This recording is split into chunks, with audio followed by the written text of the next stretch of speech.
So another way of representing the relationships between the elements in sets or between sets themselves, rather than listing out the elements in the set, are to draw what are called Venn diagrams. Now it's kind of hard to describe what a Venn diagram is.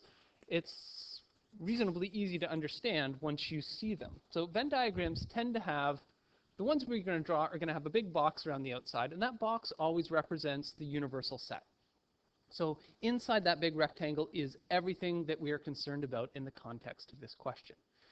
The sets that we describe are going to be circles inside this universal set. So they represent subsets of this universal set. Okay?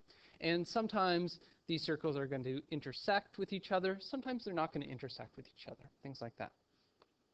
So here we've drawn a Venn diagram. We've got the universal set. We've got sets A, B, and C. And you notice that A, B, and C all intersect with one another. Okay? So we want to shade the corresponding region for each of these sort of set relationships here. So number one is telling us we are supposed to shade the region corresponding to A, B, and C. So we want the elements that are in all three of these sets, A, B, and C. Well, elements inside this circle labeled A are all in A. Elements inside the circle C are all in C. Elements inside the circle B are all in B. The only ones that are in all three of these are these ones right here in the very center. Okay? Those blue ones in there are in all three of the sets.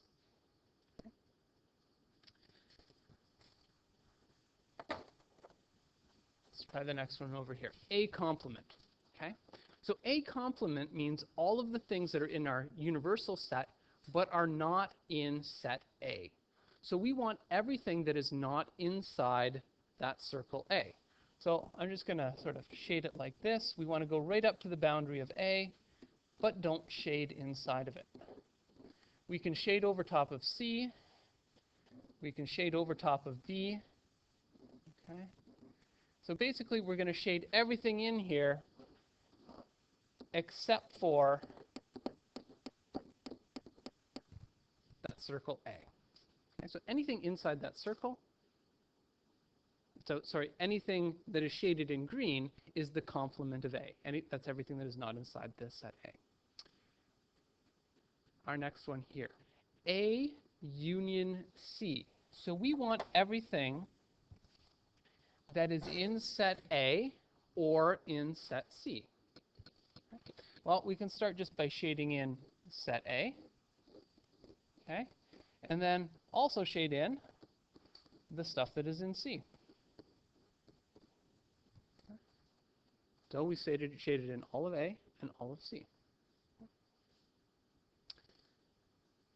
And then we can make them really complicated here. Here we want the intersection of B and the complement of the intersection of A and B. So when you see something like this, it works kind of like the algebra that you've been doing since grade 7 or grade 9 or grade 8 or whenever you start. Start on the inside of the brackets and work your way out. Okay? So we're going to start right inside here with A intersection B.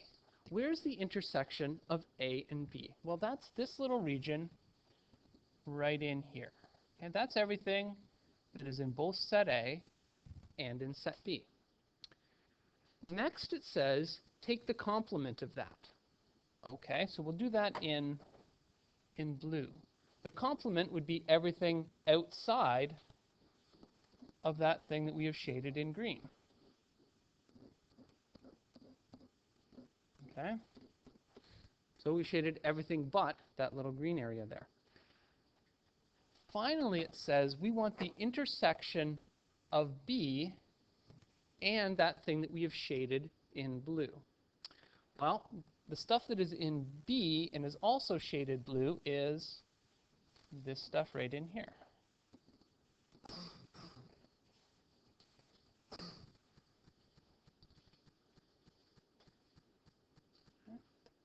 So basically everything inside B, but that is not inside that green area that we shaded at the beginning.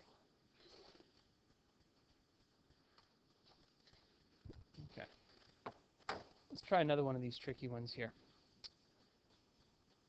We want the intersection of B and the complement of A union C.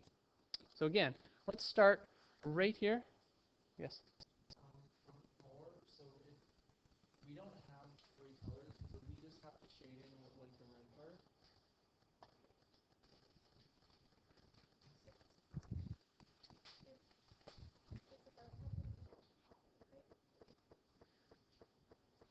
Let's look at our next one here. We want the intersection of B and the complement of A union C. So again, we're going to start right in the very middle, inside all the brackets, A union C.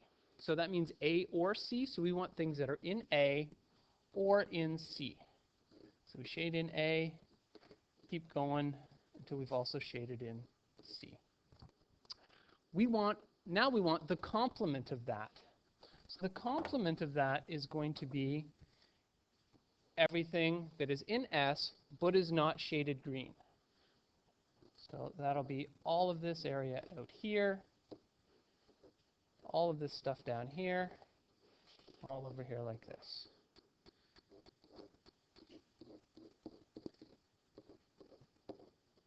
Ta-da. Finally, we want the intersection of B and all of that stuff that is shaded red. Well, B is right here, so we want to, our final answer is the stuff that is shaded red and is also inside that B circle. So we can maybe do like a little line around it like this. Just this little blue area right in there. And that's our final answer.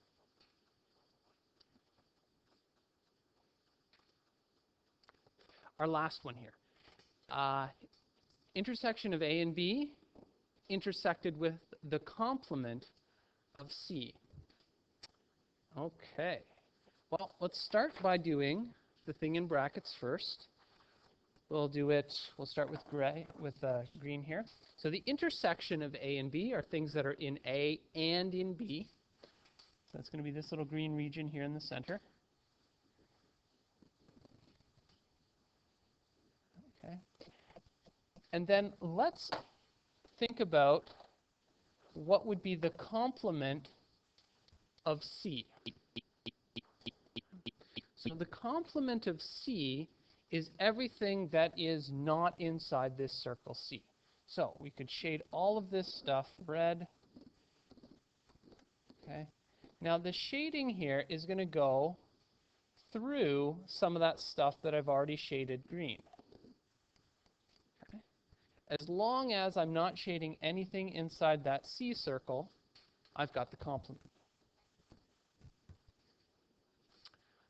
Finally, I want to do the intersection of those two things that I've shaded. So things that are in the intersection of A and B and are in the complement of C. So basically things that I've shaded green and things that I've shaded red. So that's going to be this region right in here. Okay?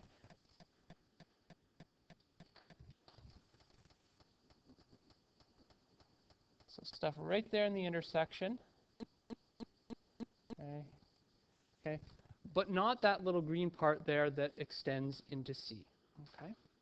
Because that part wasn't shaded red. And that would be my final answer. All right. Next kind of question you're likely to see is something like this, where they ask you to draw a Venn diagram that's going to represent a set relationship that they just described to you. So they tell us that our universal set here is the set of all Westmount students. We want a set A that represents students taking this course, MDM4U. We want a set B to represent students that are taking MHF4U, advanced functions, and we want a set C that represents students taking calculus and vectors, MCV4U. So that's all three of our 4U math courses. And we're supposed to do this by assuming that data management students are only taking one math course. So the first thing we're going to draw is our universal set.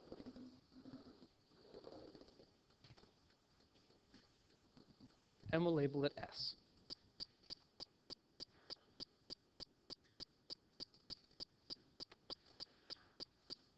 Now we're going to want a set representing our data management students.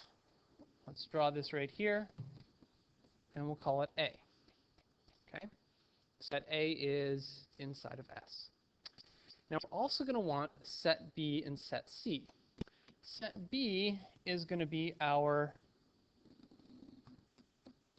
MDM4U students. Okay? And I'm drawing these two things separated because there are no students that are taking data management and taking advanced functions, okay? Because data management students are only taking one math course. So these two are disjoint sets. Okay? There are no elements that are in set A that are also in set B. But there can be students who are taking both advanced functions and calculus, so set C and set B have to overlap. Okay? Because there are some students that are taking both of those two courses. But C is also disjoint with A because none of our data management students are also taking calculus. Okay? And that's all we need for our set.